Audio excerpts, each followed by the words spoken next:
Hey guys, what's up? I just want to say something just because I want to. I'm gonna talk about not really attachment styles, but why law of attraction could have something to do with the fact that we will date somebody that is like our parent, either our mother or father.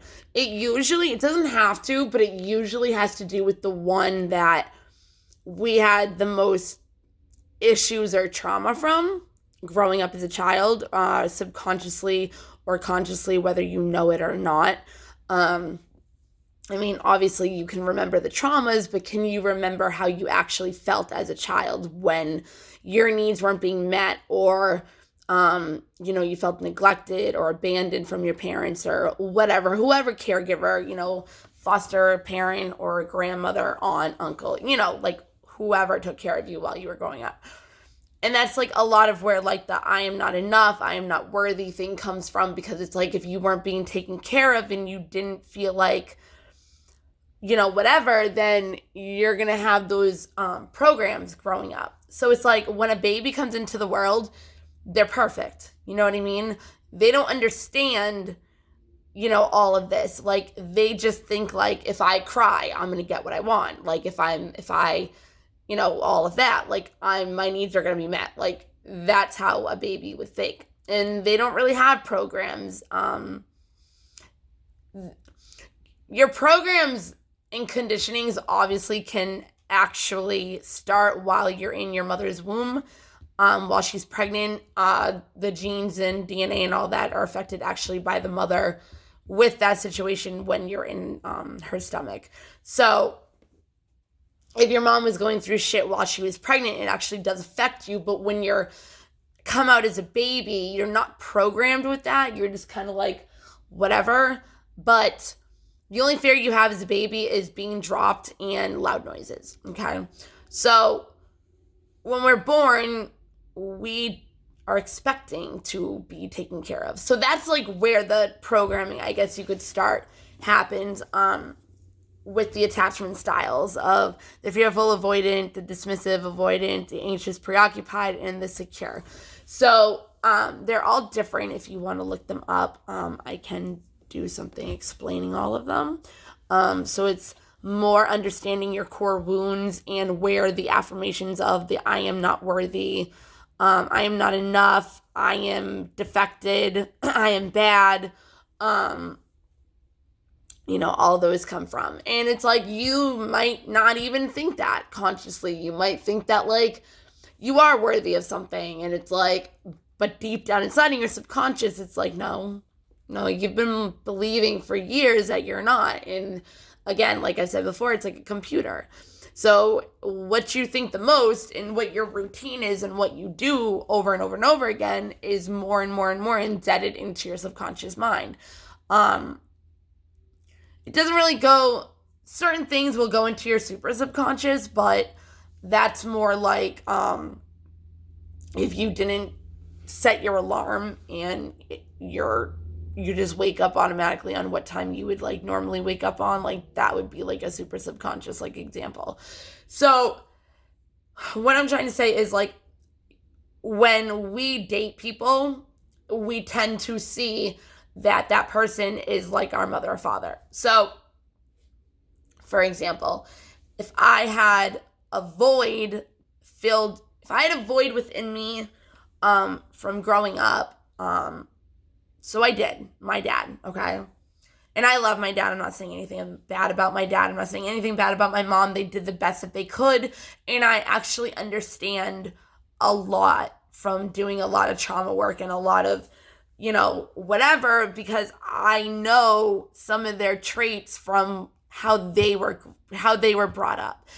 And ancestral generations, like, unless you break the cycles of what they did to you, it's just going to keep on going. So I said this before, like my mom babied me, right? If I don't really break that with Dawson, then he's going to do the same thing with his kids, and it's going to go on and on and on. If I have a problem with getting angry when he whines or something, that's going to go on. You know what I mean? Unless he changes it. You know, like I know he's 98% not going to do drugs because of what he saw his father do. You know what I mean? Like it's stuff like that. So it's either you keep continuing doing the programming of your parents because you don't really understand this stuff also, or you haven't healed enough from it, or you haven't even tried to heal from your childhood or do any inner child work. So like that's a thing. Like I will picture, because I have pictures obviously of my parents when they were younger, so I can picture myself as a kid, and I'll put her in my heart and I'll play with her. Like I'll play skip it with her, or I'll play with her with Barbies, and it's all visualization, you know, because the needs that weren't met for me, I do with her. It's like I mother her, you know what I mean, with what I needed growing up that I didn't feel like I got. Whether it's just something I felt like and I was actually getting it, it's still how I felt growing up. And you can't change somebody's feelings. Like you can, but like, especially like a child, like it's kind of hard.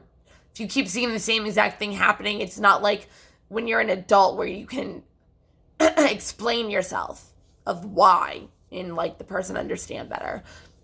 So it's not like a repeating cycle of like, you know what I mean? So what I'm trying to say is when we have trauma, when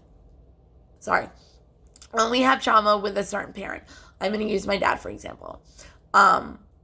You know, growing up, my dad was angry. I'm not going to say a lot of things. I'm actually not even going to say anything. My dad was a certain type of way, right? When my parents got divorced, obviously stuff like this when you're younger, you feel abandoned. Rather, if it's them just walking out and never seeing you again, or just walking out in general, it still feels a certain type of way, even if your parents are getting divorced and one of your parents still move out. You know what I mean? And there's other things that I have from my dad that I didn't even really realize. I didn't. And then I realized it. And I was like, shit, I thought that didn't bother me. And I'm like, all right, guess it does. So that's something, you know. But, so what I'm trying to say, law of attraction, right? If you have issues that you grew up with as a child with your caregiver, it could be both, it could be one, it could be whatever. Like our mother, the way we look at our mother is how we look at like being a woman. You know what I mean? Unless you're one of those people that looked at it and broke the ancestral generation of what she could have been programmed from her mother. You know what I mean? And that comes down to you. And unless you change it, it's just going to keep going on. But yeah, you look at your mother as a woman that represents, you know, how to be a woman growing up. So the conditions and programs that she has are going to be brought down to you. Okay. As a father, if you're a guy, you can picture your mother as the woman that you should have when you date, you know what I mean, or get married to a woman. If you're a guy, normally you look at how to be the role model of how your dad is, right? So it's like we date our parents, the ones that we have the void with, and we attract that person because within ourselves, our subconscious mind has not healed from those things from our childhood. So we attract what our subconscious mind has not healed. So the things that we have not healed from that caregiver normally is what we attract because that's what we grew up with, our programmings and our conditions. All right. So we go on to life, and rather it's the first person, second person you marry is just like your father or mother, caregiver, whatever. You're going to attract the same kind of qualities, traits, not situations, I mean, it can be situations if it's abusive and, stuff like that. And a lot of people don't understand that. A lot of people, when they were growing up being abused, it becomes a comfort zone. As fucked up as it is, it becomes a comfort zone, so they don't leave it because it's something that is familiar to them. You know what I mean? So it's like, regardless if they don't want to be hit, if they don't want to be verbally, emotionally drained or mentally fucked, you know what I mean? Like, in their head, in their subconscious, like, that's their comfort zone. That's their survival mode. That's what they grew up with. Like, it's fucked, okay? Anyways, if you were growing up with that, that's what, you know what I mean, you're going to be attracted to.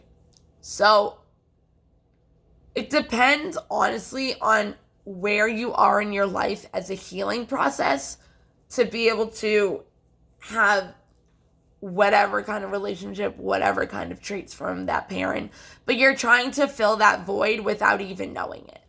Okay? So it's like, whatever void you have, and you might not even know it from that parent or caregiver, is what you're trying to find in another person, okay?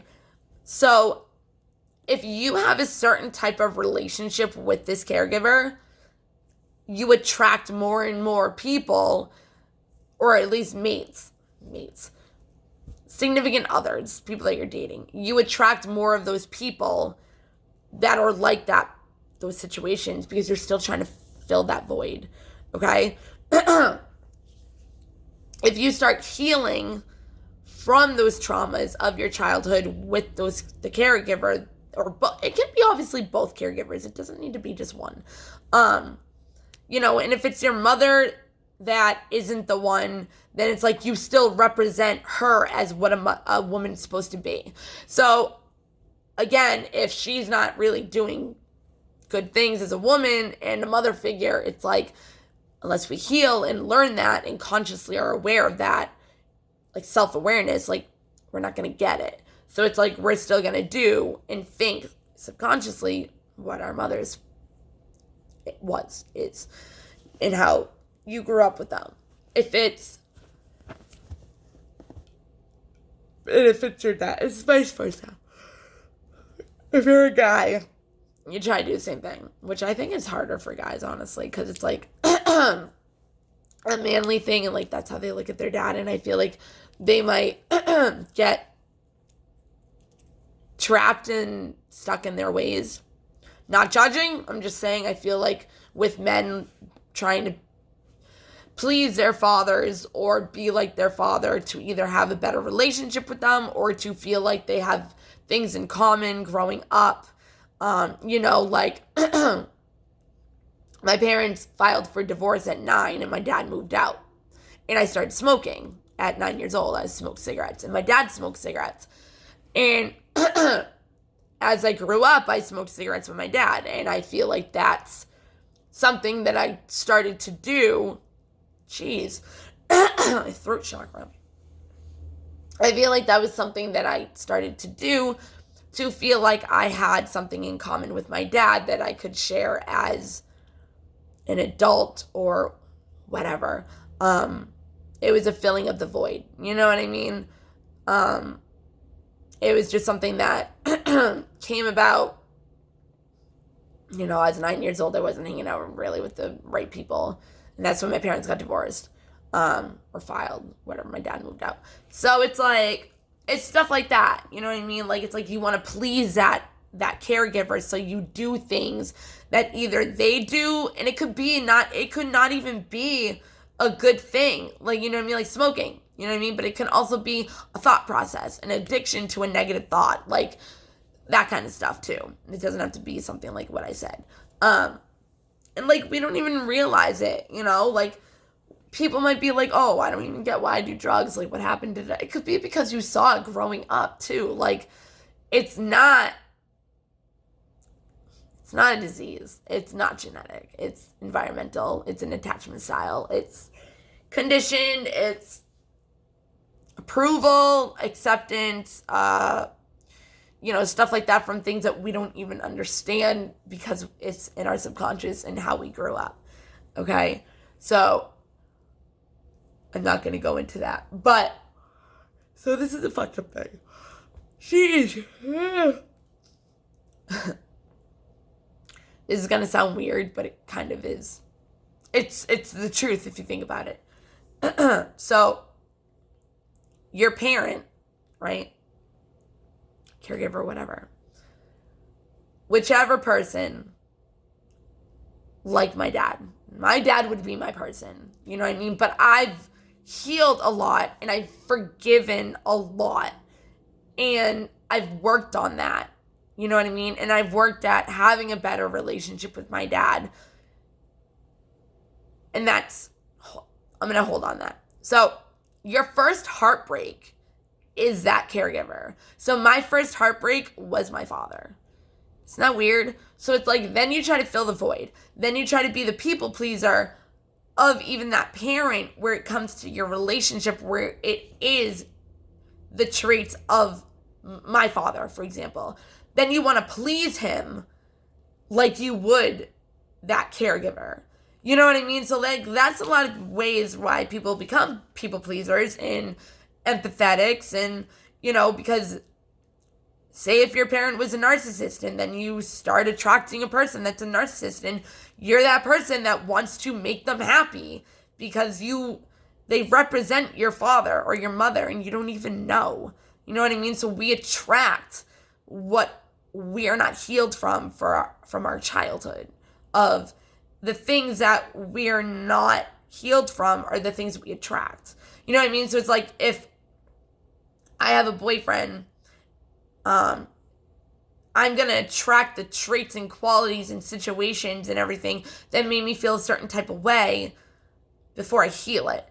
You know what I mean? Like, it's not going to go away until I change the programming or the conditioning or the data or whatever. And you can literally look at a situation and change your whole perspective into a positive and change your neurological, system. It's scientifically proven. Your brain will literally look different. It will shift, the paradigm shift, literally. So, okay.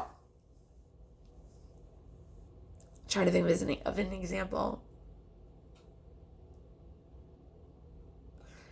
I can't right now.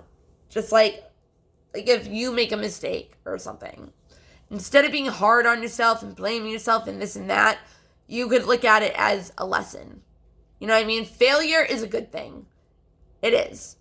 It is. Failure is not something to look at as a bad thing, because if you fail at something, you just know that is not how whatever it is you're trying to accomplish works. So you know that. So now when you try again, you know for next time that that's not going to work. You know what I mean? So then other ideas and other things come into your head because you're not focusing on the thing that did not work. Okay? But if you look at failure as a bad thing, then you might not even try again. And what you wanted to even do in the first place could have been a passion. It could have been a dream. It could have been something amazing for the world to have. And people die with amazing ideas every day that could change the world in such a better way. You know what I mean? But it's because of failure or something. Like I just said, people don't keep going with it. So anyways, yeah. We date our caregiver pretty much because that's what we're attracting that is not healed within us. And it's kind of hard because we're kids. You know what I mean? So I can even look at a traumatic experience from when I was a kid and change it into a positive and look at it differently. It doesn't mean it's okay that it happened. Just if you can look at it differently, it changes your whole neuron system. Is that the word? Whatever. The things in your brain that, I don't know. I can't literally say all that.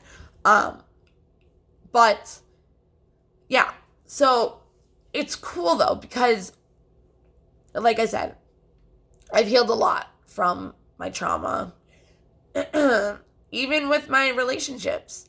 You know what I mean? And the relationships have been like qualities that my dad has. So my son's father, same shit, you know? Even when we broke up, it was exactly like my divorce with my parents. Like literally, I would literally even say that to him. I'd be like, dude, like, this is my divorce, like, when I grow up. Like, it's happening to Dawson now. It's fucked up. But the only difference is that I'm not my mother, not my father. So I was able to handle it differently, where the cycle wasn't going to keep going, which is awesome. And I'm really proud of myself. And I'm glad that I know this stuff, to the fact where if Dawson gets in trouble, I know how to handle it rather than scream at him. And if I do scream at him, I will apologize after and be like, you know, you just got me really mad. Like, I didn't mean, I was like, I had every reason to yell. I was like, but I didn't have any reason, any right to yell. You know what I mean? It's like, I apologize to him I apologize to him like every time. Especially if I overreact. I always pause before I'm going to say something fucked up, because I'm not trying to put him down and hurt him, because he's a kid. You know what I mean? He's a kid. He's going to make mistakes. Everybody makes mistakes. Like, and even if he feels bad for what he did, I will literally tell him not to. And I tell him, you're a kid. You're a human being. You're going to make mistakes. Whether, you know, this was like a really bad mistake, or just like a whatever, but still not okay. Like, I tell him all the time, I'm like, yeah, like, you're in trouble. You're grounded, but you're not a bad person because of it. You know what I mean? Like, no. So that's what I do with Dawson a lot of times. So yeah. So what I'm trying to say is, the more you heal, and you might not even know that you're healing from your caregiver. It could be healing from a relationship that is like your caregiver. And that actually helps with attracting like to like. Like attracts like. So it's like, if you heal something in a relationship that actually is subconsciously from your caregiver growing up, it heals that part. You know what I mean? So the more you heal, and the more you realize these things, and the more you can go into your past and actually change the situation into somehow, however you can, your brain changes, and it actually will start automatically on autopilot, just going to positive outlooks. You know, and I've said this before, if somebody cheated on you, you can look at it as somebody else won't. Somebody else is better out there. Maybe that person wasn't meant for you. Like, the universe does that. It's like, we will want something and we expect it in our own way. Do not have expectations, because you're going to have disappointments, okay? If you surrender and let the universe and your angels just come in, which you have to allow them in, like, every day. Like, you have to literally say it, like, to your angels, like, swoop in, work your magic with me today, like, you know, whatever. But if you surrender to the universe, then that's when it can start working for you. You know what I mean? Because you're not supposed to have the expectations. You're not supposed to want the outcome that you want, because the universe could have way better. You know what I mean? So this person could be treating you like fucking shit, and you're like thinking, oh, I want a baby with this person. Oh, I want this, I want that. And it's like, the universe is like, no, you want a baby? I'm going to give you somebody that's going to give you a baby. And it's going to be that person that you're supposed to. You know what I mean? It's like, but if you go against it, then it's like, you could be fucked. But it's like, if you don't know these things, then it's not as easy. So your parent caregiver is your first heartbreak. It's your first heartbreak. You know what I mean? And it keeps going until you heal from those traits and those qualities. And also, if you grow and work on a relationship with that caregiver. So it's cool though, because as you're doing this process, growing up, having relationship after relationship, blah, blah, blah, blah, blah, healing after healing from whatever, Because you don't want to bring the baggage that you have over to a new relationship. And I've learned that. You know what I mean? And I've tried as much as I can to heal from other things so the relationship that I'm in, like, it doesn't go over. Because I want the real thing with this person. You know what I mean? So anyways, and he came out of nowhere. So this is how I know. Okay, so I had John, just like my dad. Just like my dad. Just like my dad. Exactly like my dad. I mean, obviously, John was worse. John was worse. So, John was worse. But that's also because I kept having more and more and more subconscious thoughts over and over and over again about John. So it's like I didn't heal from my dad. And then I had more shit come onto it because I was having trauma over and over and over, same thoughts over and over and over, the same beliefs over and over, the same negative thoughts over and over, that it embedded into my head like a fucking computer that was a file. You know what I mean? It's like if you click on the file, it's gonna pop up. You know what I mean? Whether you want it to or not, if you clicked on it, it's gonna come up. You know what I mean? So it's like if you think that thought, it's gonna come up. Unless you change the whole perspective. Unless you heal from it. So what I'm trying to say, if you can look at your outside world and see a relationship come out of nowhere. Doesn't even need to come out of nowhere. It can be your friend or somebody like that you know at work or grew up with and you just didn't know. You know what I mean?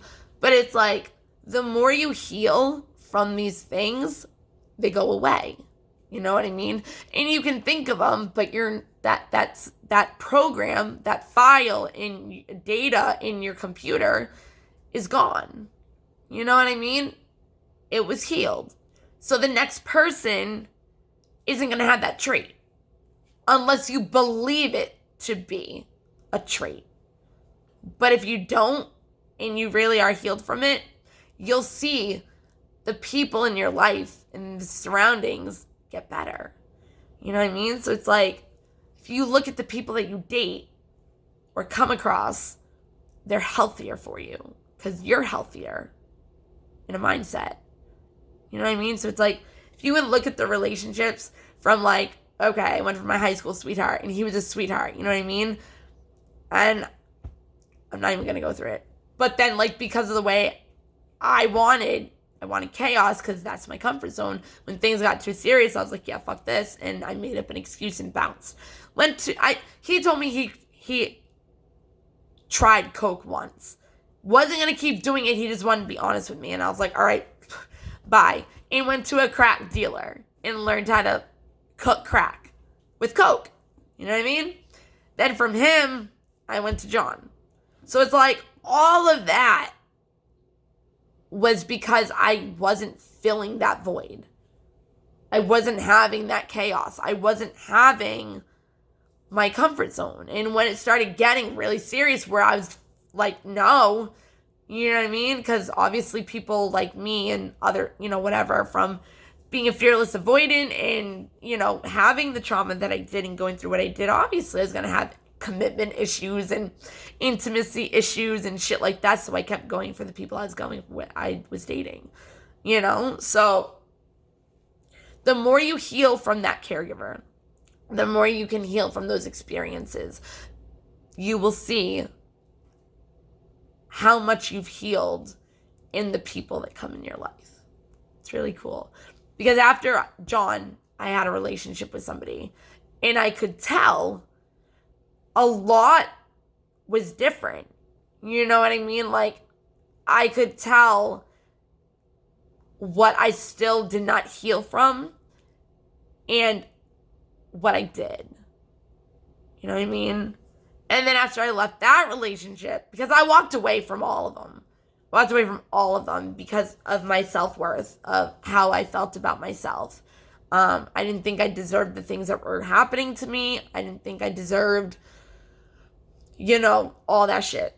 So then, after I left the relationship after John, this fucking kid pops out of nowhere. And I actually, because he was my healed version, I got scared of him. So it's like I got scared of myself because you're a mirror of everybody that comes into your life in somehow, some way. So the universe was pretty much bringing him to let me see how I am with other people too, but I can't do that to myself. So when it was happening to me and it was all passionate and so loving and so like intense, I was like, oh my God, like what the fuck? And I kind of like ran away. But just to see that in a person that wants to be with you, it's very interesting. And it's really cool because you know that you've healed from all that. And you can maybe even see that you do have a better relationship with that caregiver and maybe you just don't even realize it. But we're not supposed to go by our external factors. It's within us that actually creates our reality. So, I'm going to leave it at that.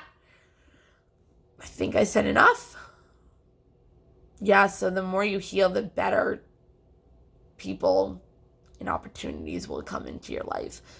Not mainly, but because you can have a friend that comes into your life that acts exactly like that caregiver, or have a boss or whatever. But I'm talking more about like guys or girls or that you date or you even go for. Like if you have commitment issues, okay, you're going to go for the people that you know are not available because you don't actually want to be in a relationship, but you do.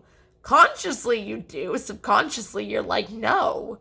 So you go for the people that you know will not commit or will not be with you or this or that and the other thing.